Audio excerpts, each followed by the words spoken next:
I learned a little about the Boston Celtics last night in watching the first episode of the docuseries produced by Bill Simmons. And it starts with the early days of the Boston Celtics, 1950s Boston Celtics. And when I heard that there was a docuseries, I said to you, Monty, said to Jason as well, I have zero desire in watching this. And the reason I have zero desire in watching this is it's twofold. Number one, never was a Celtics fan. So number one, that has me eliminated on a fandom sort. I'm a sports fan. I can appreciate, but I'm not going to watch everything if there are certain teams that maybe I'm not a fan of or didn't like, didn't care for, or if their success was to my detriment. Like the Fab Five documentary that knocked Ohio State out in the Elite Eight in 1992. I have never watched that 30 for 30. I will never watch it. I have not seen it. I don't want to see the Patriots documentary from when they beat the Seahawks. I have no desire. But I'm not a Celtics fan, so I'm not into this sort of documentary. However, I can appreciate the history of sports. But the problem is, I just mentioned the Patriots. I feel like we had a Patriots documentary that you could go watch. I feel like I've seen 19 documentaries on the 2004 Boston Red Sox. How many more documentaries or docuseries do we need about Boston sports teams? About the same stuff? Yes, because it's not just about the team. It's also about the people, the fans, the community, what it's like. And I feel we're just always talking about the Boston fans and how great the Boston fans were with the Red Sox or what they went through. The Patriots, again, haven't seen the documentary, but I don't feel like I need to see this documentary. I did watch the first episode last night, so I felt I could be educated to talk about this topic.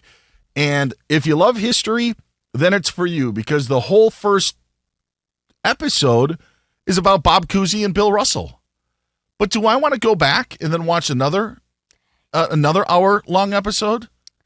I didn't even know this thing was a thing. I didn't know this documentary was out. It is not for me either. I have no interest. In fact, like you mentioned those other two, I'd rather watch a documentary on the Fab Five, on the Patriots. I think the Patriots, it's like, we don't want to watch that because that just happened. We feel like it just happened. Yes. And I don't want to watch it. I'm just saying I will, over the Celtics. And maybe it's because I'm not a fan of the Celtics. But I also, I'm like, I don't know if you're really going to teach me anything or show me something where I'm going to be like, man, I really learned something that I didn't know, and I'm glad I learned it. I'm being honest. I don't think I'm going to get that. And then when you said that they're releasing one episode per week, I'm like, oh, no, you're really losing me. If I'm going to sit down, I better be one. And you better get it all in 90 minutes. That's exactly it. There were two episodes available. This is on HBO Max. There are two episodes that were available, both an hour long. And the first one, as I said, was about Bob Cousy and Bill Russell. And then I read the description of the next one, which is about Bill Russell taking over as the head coach of the Boston Celtics. Haven't gotten to it yet, but again, we're two episodes in. We haven't gotten to any point of. Again, I'm not against history, but of a time that I remember. And again, it's the Boston Celtics who just won everything. So where's the fun in that? So that got me to thinking, if there was a docuseries that you could put forth about one team, and Jason, you pointed it out, this is Bill Simmons' love affair, right? That this is his. Isn't that how you described what this project was? It sure seems like it, right? He and his production company, I forget what it's called, they've done a couple really good documentaries. And by the way, I'm a docuphile. Is that a word? I love me some documentaries.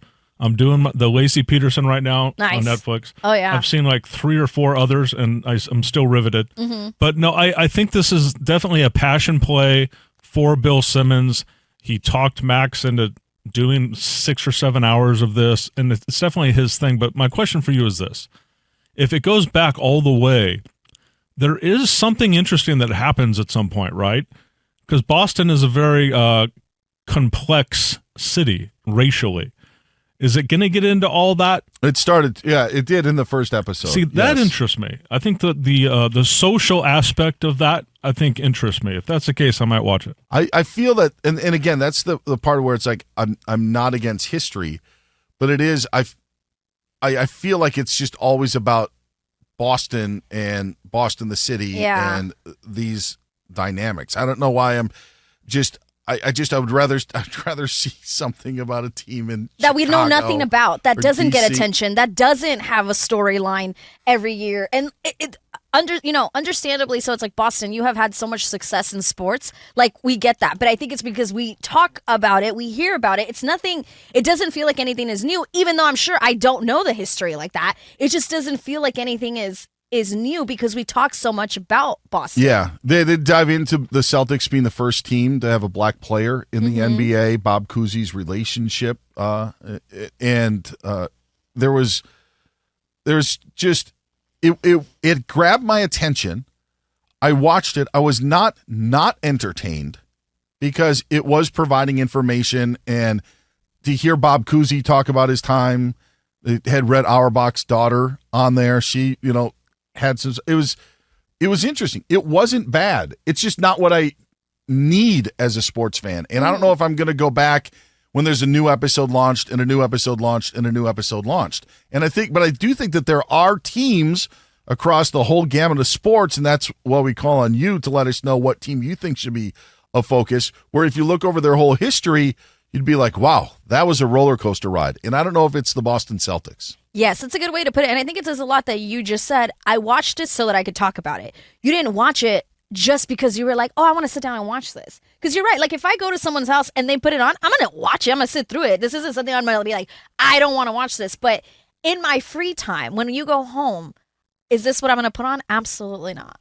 So we ask you the question, 877-99 on Fox, 877-996-6369. What team do you think would be worthy of a docuseries, professional or college? I've got one off the top of my head, and we're not going to Iowa Sam this and give 3 each, okay? Good idea. If you have one, sorry, Sam, but it's true. If you have a team, let us know. That's what we want to know. 877-99 on Fox, 877-996-6369, the team that you want to know the history about that would be worthy of a docuseries. Yeah. Listen, the Jacksonville Jaguars have been around for almost 30 years. It's not worth a docuseries. No, it's not. That is not the case. There is an NFL team that I think is worthy. Okay. I'll give you my nomination right now. All right, go for it. I think the Raiders would be worthwhile. Why? I don't disagree. I'm just wondering Yes. what sells it for you. Because of Al Davis, and I know there was an Al Davis documentary or 30 for 30 put out with his hologram and the whole deal, and I actually thought it was entertaining. But just more of the ins and outs of Oakland to L.A., to what it meant to the L.A. community, back to Oakland, then ultimately to Las Vegas, and all of the different characters that were on that team, whether it be Kenny Stabler and Jack Tatum in the 70s, whether it be in the 80s with Lyle Alzado, Howie Long, and Marcus Allen, what transpired now moving forward. I think the Raiders would carry enough cachet where you would step away from that and be like, okay, wow. And I'm not a Raiders fan, just like I'm not a Celtics fan. But I at least think that the Raiders would give a new perspective, and you're dealing with a fan base that is so unique throughout the NFL that would be a huge part of it, which is, I feel like, what these Boston documentaries are also based in. I think the Raiders fan base would give you enough. There's a lot of intrigue with the Raiders and their history. And I think that's what's missing here with the Celtics. There's no intrigue. Celtics win again. Yeah, exactly. Like, that's what I'm saying. It's Off like to the finals. Good for you. Like, there's just no intrigue. There's no mysterious, like, side of the Celtics. And I feel like with the Raiders, I would actually learn some things because they're not in the news like the Celtics. But yeah, the Celtics is like, oh yeah, they won again. Okay, great. Yeah, no. There's no intrigue. There's intrigue with the Raiders. I give you that. Jason Stewart, you have a nomination for a team? I do. So the A's, when they moved to Oakland, Yeah. if you think about it, okay, in the 70s, they were owned by a guy named Chuck Finley. Chuck Finley was a major player in the early days of free agency. He sold all his A's to the Yankees and all that stuff. And then Billy Martin came in the 80s. Then they became the best team in baseball in the late 80s. And then they had Moneyball. And now they're playing in Sacramento. I think there's an arc there. Mm-hmm. There's an arc. Mm-hmm. The A's, since they got to Oakland. That is a really, really good suggestion. Yep. Because also of the personalities, Reggie Jackson and others in that 1970 team, you would know the names, you would know the faces. The 1980s, just with Canseco and McGuire themselves. Like the decades of the A's, they're all their own stories. Yes. And that's interesting. Some are great and some aren't so Exactly. great. And then now this ultimate finish here of them leaving town. Oh, what a great nomination. Jason Stewart. Yeah. I almost have to say in first place. No, that is first place right now. Yes. Let's go to Antonio, who's in Florida, joining us here on Fox Sports Radio. Antonio, who needs a docuseries? I think the Lions, and just listen real quick. Outside of 23, you got the Fords purchasing them 2 hours before John F. Kennedy gets assassinated, and they trade Bobby Lane. Now they go close to 65 years with, this is fascinating, 1 playoff win and 2 home playoff games. Outside of the Cubs, which already won the World Series, and I've already broke it down with other people about the Browns, there's no comparison about how that's the worst. Again, outside of 23. It could be described as a horror documentary for considering how bad it's been for the Lions. I do think the Lions are a great team to do a docuseries on. It is very relevant. It is very now, right? Because if they wouldn't have done what they've done in the last 2-3 years, you probably wouldn't want to know about the Lions. Imagine all of the problems. Barry Sanders' retirement is a big one of just what happened there. I wondered if there'd be enough to carry in the 80s, but heck, you had Billy Sims for a while. That would be interesting. I don't know if it rises to the level of the A's and the drama of what it is, still winning. But still. Eric in Jackson. Is this Jackson, Mississippi, or Eric, where are you listening in? This is in Jackson, Mississippi, yes, sir. All right. Welcome in. Thank you. I think that everybody needs to know more about the Atlanta Braves starting pitching rotation of the 90s. I'll tell you could do one with the Braves going back to Milwaukee to Atlanta, Hank Aaron, everything with it, the 70, 80 Superstation Braves, and then to your point, getting to the Braves rotation and all of the years of winning the division and only coming away from that one World Series. I think that there would be enough to support it. Oh, yeah. Not every Major League Baseball team has enough. I think with the Braves you could find enough. I think that's a good suggestion. There's enough there. They didn't win a lot until the 1990s, and then when they won, they just didn't win enough. Right. They didn't live it up to the expectation. I would watch a Braves docuseries. I'm sitting here, I'm like, I would watch that. Do you have a team? Did you nominate? I didn't because I think Jason wins, to be honest with you. So, I mean, for me, why play for bronze or silver? Why do it, right? There is no, right now, like I'm racking my brain, there really is no other team that I think would fill a docuseries the way the A's would. Now, I think I mentioned to you this the other day, like I would like to see a Clippers docuseries because of everything that happened with Donald Sterling and to now with Steve Ballmer, but that would be for me. And that's what I don't think that would be that bad. I think there would be part of the problem with the Celtics is they won so much. I think that we'd rather actually see one about a losing team. Right. Maybe it would just be such a downer like the Lions one that we'd be like, all right, after a while. Right. No, you're and there was a 30 for 30, but it's like it's not the same. Like I would want to see it visually. I would want to have it dissected a little bit more because the TV show was awful. The clipped whatever it was I didn't even finish it because it was not accurate. It was a dramatization and I couldn't stop laughing at the way they casted Blake Griffin. So I couldn't even take it seriously. And so I would want a more serious approach to it. And yeah, maybe it would be more than just for Clipper fans. Peter tweets in he'd like to see a documentary about the UCLA men's college basketball team and the Connecticut women's basketball team. Oh, okay. That would be interesting to see the UConn rise. I don't know how much there is. There really wouldn't be anything pre-Gino Auriemma. That's the only thing. Is this documentary of the Celtics is starting in the 1950s. But I think the rise of UConn and what they did, there wouldn't be as much prior to that, especially because the women's game really didn't become substantial until the mid-1980s. Do you know if the Celtics docu-series, whatever, is going to go all the way till their most recent championship? I would have to think so. That would be the only reason for it. Right, yeah. No, there's still stuff, like they're putting in stuff with Joe Mazzulla now, like in the first piece, you see Joe Mazzulla, you see them practicing, but it's also about the history. Ashton's in North Carolina. Ashton, welcome to Covino and Rich. What's your recommendation? Hey, DB and Muncie, y'all do a great job filling in for the guys. I just want to say that. Thank you very much. It's very nice of you. A team that I would like to say is almost essentially for the same reasons DB said. is the L.A. Rams, just for the sheer fact, moving from L.A. to St. Louis and then, being pretty decent and moving back to L.A. I'd like to just see how, the fans took all that and, a docuseries on them. There's also history with the Rams going back far enough where you would have stuff. I don't know if the people of St. Louis would love to see the documentary, but yeah, there would be enough there. Tripp's in Las Vegas. Tripp, welcome into Covino and Rich on Fox Sports Radio. Hey, thank you for taking my call. This could be the best. I want to know. You calling your shot, Tripp? Are you calling your shot here? This is funny. This is for Monty. Oh. As much as I send Covino and Rich food all the time, how are you always there to be there when the food gets there? I think we just have how did you know that? A connection. I didn't know it was you, Tripp, that's sending food. He's recently just sent pizza, and you know your girl. That was me. What? Did I miss that? When was that? A couple days ago. That was Friday. Yeah, I was like a couple days ago. Oh, jeez. And then it's a golf Friday. And then previously she was there, and that's why I always send cheese pizza. That's right. Because I know she's a vegetarian.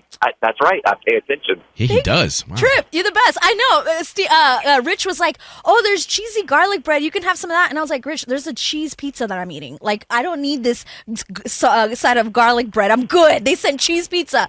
Thank you. Hey, God bless. Thank you. That was the worst recommendation of a sports team, by the way, so far. We could do a docuseries on pizza. Wait, did we even get to Tripp's main point there? That was his main that point. was Come his on, main guys. point. Okay. Yeah. Don't trip. There you go. Danny is in the state, home to the picture of March. Danny's in Iowa. Welcome to Covino and Rich, Danny. Hey, not too much cause I'm actually from Kansas City. But you're in Iowa right now, right? Yeah, I'm in Des Moines now. Have you seen Iowa, the picture that Iowa. Iowa Sam has sent to Jason Stewart and I from his vacation? Yeah, I don't. Yeah. It's actually pretty accurate. Yeah, It's pretty accurate. I agree. I love that. But I was just going to real quick. I think a good one would be from the Kansas City Monarchs with Satchel Paige and Jackie Robinson, Buck O'Neil, to the Kansas City A's, to the Kansas City Royals with Bo Jackson, George Brett, Paul Splittorff, to now with the Royals with Bobby Witt. I'll tell you what, Danny, and I'm going to give Danny a tip of the cap. I don't think it rises to the level of the A's, but when I was thinking of teams, who I'd want to see docuseries of. Mm-hmm. And then I was also thinking of teams that I would never want to see a docuseries of. And one of those, I thought, well, I can use the Kansas City Royals as an example. That you never want to see. It would be like Pine Tar and George Brett, them screwing the Cardinals out of the World Series in '85, a couple of World Series win in the 20-teens, and that's about it. But he laid the groundwork for Kansas City baseball as providing some history. So, And did he change your mind? No. I think the No, A's are thanks, great. I'm good. I think that the Raiders is a good. I'll tell you another one that I wrote down, not to the level, but I think would have the ups and downs. Louisville basketball, and the reason I say that is because of what that program is. But my goodness, just to find out what went on during Pitino's later years, with everything that went on there, and there'd be some excitement with Denny Crum. You got the rivalry with Kentucky. You talk about college basketball. We had somebody mention UCLA. Yeah, I think Louisville, because you have to have it span. Yes. It can't just be like people could say UNLV. Well, yeah, that we've seen the UNLV documentary, and we only really care about the late 80s and early 90s. Like, that doesn't fit. This Celtics documentary is going to span 70 years. So there are only a certain number of sports teams. If I'm sitting in Covino's chair right now, I'd be bored by a Yankees one. You could make a 52-episode docuseries about the Yankees, but I think I would just kind of be like, all right, when's enough? Again, I want to see no the ups intrigue. and downs. Yeah, exactly. No intrigue when it came to I agree. Yankees is one that's like, we don't need that. We don't need that. I mean, Al Davis bringing out the projector on Lane Kiffin. Like, I mean, that's the stuff we want to see. Steve Hartman can be in the docuseries. Yes, we did get some tweets. Somebody said we've already got it from Steve Hartman every weekend here on Fox Sports Radio. Did you know that he worked for the Raiders? Oh, no. Monty? Oh, yeah. He tells me that every time. that. I believe he started with the Raiders either the year I was born or the year before I was born. So he definitely. I think it was much earlier than that. It was 1984, I think he started, because I think it was the year after they beat the Seahawks in the 83 AFC Championship game. So, which was ended up being 1984, but the point being. I thought it was 88, so that's why I was like, I think it's. Oh, but anyway, yes, I'm fully aware that he definitely works for the Raiders. Oh, that.